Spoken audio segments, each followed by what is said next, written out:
Hello, welcome back to my channel, and in this video we are going to talk about stationary states in quantum mechanics. So these are where you start solving Schrödinger equations, and we're going to learn about what are these stationary states and how do we get these. So let's get into it. Okay, so now we have this Schrödinger equation, which is a partial differential equation, and now the question is how do we get this psi of which is a function of x and t. So if you look at the equation, we have this potential, and the solution of the Schrödinger equation will vary what kind of potential we use. So this we can have two kind of variations. One is it is dependent on time, and one where it's not dependent on time. In most of the elementary books, we usually start solving the Schrödinger equation with time independent potential.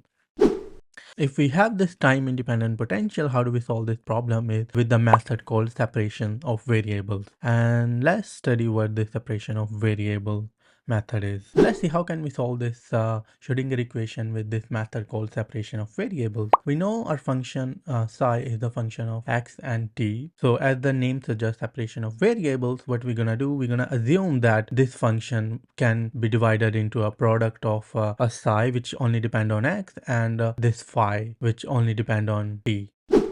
So the idea of this separation of variables, you assume that this psi is can be divided into this product of two function, one which depend on x and which depend on t, and you're just assuming it. So what we're gonna do is we have this Schrödinger equation. What we need is these derivative, partial derivative. So what you do is you take these partial derivatives, take this partial derivative, you get these two terms, and what you can do here, you can plug these two into the equations, and what you get is this equation. And now let's focus on this equation and see what exactly this separation of variables help us to solve this problem. So if you look at this equation, the left hand side, this only depend on time and does not depend on x, and this thing only depend on x and does not depend on time.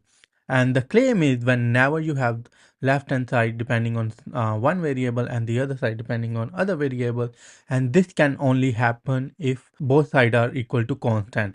And in this case, let's say this constant is E. What you can do, you have now two different differential equation, one that dependent on time and that one that depend on x, and this makes your life really easy. So if now what I need to do, we need to solve these two differential equation. We need to get the psi from this left equation and we need to get the phi from this right equation and take a product. So let's look at this equation where we have this or the left hand equation. You have done some partial differential equations. You would see this is really easy. You can solve this partial differential equation very easily, and the solution is this exponential. So you have the solution of equation which depend on time, and in this and the other equation, you see if you try to rearrange it, we get this equation, and if you stare at it there, and this is called time independent Schrödinger equation. You cannot solve this equation without saying what kind of potential I'm using. We need a potential to solve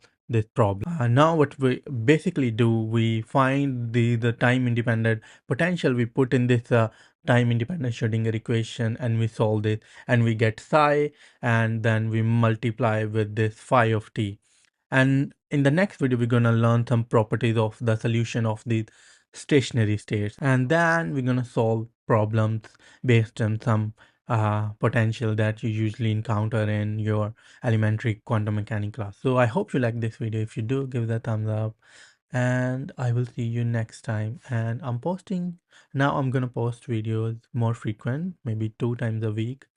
So if you want to learn quantum mechanics, you should subscribe. You can hit a notification button if you want to be notified.